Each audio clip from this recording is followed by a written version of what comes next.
Hello दोस्तों, स्वागत है आपका हमारे यूट्यूब चैनल में। हम आपके लिए लेके आए हैं छत्तीसगढ़ से संबंधित प्रश्न। पहला प्रश्न है, निम्न में से कौन सा व्यक्ति भारतीय संविधान सभा का सदस्य था? माधवराव सप्रे, राम प्रसाद पोटाई, पंडित श्यामचरण शुक्ल या इनमें से कोई नहीं? तो इनमें से बी ऑप्शन यहाँ पर सही होगा। राम प्रसाद पोटाई जो है, राम प्रसाद पोटाई भारतीय संविधान सभा के सदस्य थे। राम प्रसाद पोटाई, बी ऑप्शन यहाँ पर सही होगा। छत्तीसगढ़ में कलचुरी वंश के अंतिम नरेश थे अमर सिंह देव, कोकल देव, वृग सिंह देव, सत्यदेव। तो छत्तीसगढ़ में कलचुरी वंश के अंतिम नरेश थे अमर सिंह देव। ए ऑप्शन यहाँ पर सही होगा। छत्तीसगढ़ में कलचुरी वंश के अंतिम नरेश थे अमर सिंह देव। कवर्धा का प्रसिद्ध राजवंश निम्नलिखित में कौन था? सोमवंश, नागवंश, मेघवंश, फड़ी नागवंश। तो कवर्धा का प्रसिद्ध राजवंश था फड़ी नागवंश। डी ऑप्शन यहाँ पर सही होगा। कवर्धा का प्रसिद्ध राजवंश था फड़ी नागवंश। कलचुरी और मराठों की प्राचीन राजधानी का गौरव प्राप्त है सिरपुर को, रतनपुर को, अरंग को, राजिम को। तो कलचुरी और मराठों की प्राचीन राजधानी का गौरव रतनपुर को प्राप्त है। बी ऑप्शन यहाँ पर सही होगा। वाहरेंद्र का शासनकाल है 1544 से 1581, 1480 से 1525, 1198 से 1222, 1178 से 1198। तो बी ऑप्शन यहाँ पर सही होगा। 1480 से 1525 ईस्वी तक वाहरेंद्र का शासनकाल है। बी ऑप्शन यहाँ पर सही होगा।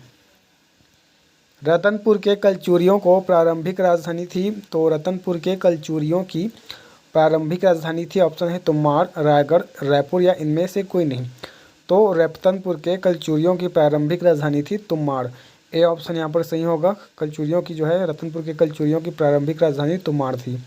रतनपुर के कलचुरी शाखा वास्तविक संस्थापक किसे कहा जाता है? तो रतनपुर के कलचुरी शाखा का वास्तविक संस्थापक कलिंगराज, कमलराज, राजराज या इनमें से कोई नहीं।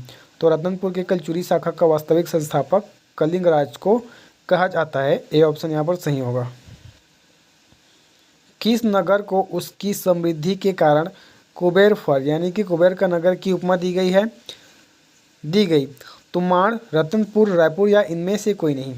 तो रतनपुर, बी ऑप्शन यहाँ पर सही होगा। रतनपुर नगर को जो है उसकी समृद्धि के कारण कुबेर फर यानी कुबेर नगर का उपाधि दी गई। बस्तर के कोरापुट क्षेत्र के नल नागवंशी राज्य का अंत किसने किया? कलचुरियों ने, काकतियों ने, यादवों ने या इनमें से कोई नहीं। तो बस्तर के कोरापुट क्षेत्र के नल नागवंशी राज्य का अंत जो है कलचुरियों ने किया।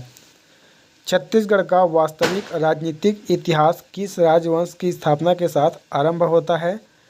कलचुरी, काकतीय, यादव या इनमें से कोई नहीं। तो छत्तीसगढ़ का वास्तविक राजनीतिक इतिहास जो है कलचुरी राजवंश की स्थापना के साथ आरंभ होता है। ए ऑप्शन यहाँ पर सही होगा। छत्तीसगढ़ पर सबसे लंबी अवधि तक किसने शासन किया? कलचुरियों ने, मराठों ने, अंग्रेजों ने या इनमें से कोई नहीं। तो छत्तीसगढ़ पर सबसे लंबी अवधि तक कलचुरियों ने शासन किया। ए ऑप्शन यहाँ पर सही होगा। छत्तीसगढ़ में सबसे लंबी अवधि तक कलचुरियों ने शासन किया। लखनेश्वर मंदिर का जीर्णोद्धार कराया रतनदेव तृतीय ने, प्रतापमल्ल, बाहरसाय या कल्याणसाय? तो लखनेश्वर मंदिर का जीर्णोद्धार प्रतापमल्ल ने करवाया। बी ऑप्शन यहाँ पर सही होगा। लखनेश्वर मंदिर का जीर्णोद्धार प्रतापमल्ल ने कराया। रतनदेव का शासनकाल है 1040 से 45, 1045 से 65, 1065 से 70 या 1070 से 75। तो रतनदेव का शासनकाल था 1040 से 45 तक। मड़वा महल यानी कि शिव मंदिर, मड़वा महल का निर्माण किस फड़ी नागवंशी शासक ने करवाया? रामचंद्र, भौम, भोज, लक्ष्मण। तो मड़वा महल का जो निर्माण है फड़ी नागवंश के शासक रामचंद्र ने करवाया। भोरमदेव मंदिर का निर्माण किस फड़ी नागवंशी शासक ने करवाया? अहिराज, धरणीधर, गोपाल देव, महिम देव।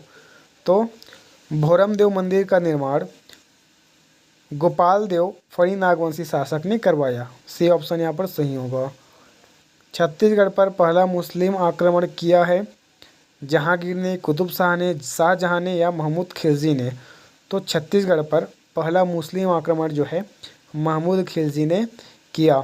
डी ऑप्शन यहाँ पर सही होगा। महमूद खिलजी ने छत्तीसगढ़ पर पहला मुस्लिम आक्रमण किया। रतनपुर के किस कलचुरी राजा के सेनापति जुगपाल देव ने राजिम के राजीव लोचन मंदिर का पुनरुद्धार किया था? पृथ्वीदेव द्वितीय, रतनदेव द्वितीय, ज्वाजल्यदेव द्वितीय या रतनदेव तृतीय। तो ए ऑप्शन यहाँ पर सही होगा। पृथ्वीदेव द्वितीय। पृथ्वीदेव द्वितीय। निम्न में से कौन सा एक कथन असत्य है? पूर्व मध्य युग में छत्तीसगढ़ पर सबसे शक्तिशाली राज्य कलचुरियों ने स्थापित किया था। रतनदेव ने रतनपुर की स्थापना की और उसे राजधानी बनाया। रतनपुर का सर्वाधिक शक्तिशाली कलचुरी राजा ज्वाजल्यदेव था, या इनमें से कोई नहीं।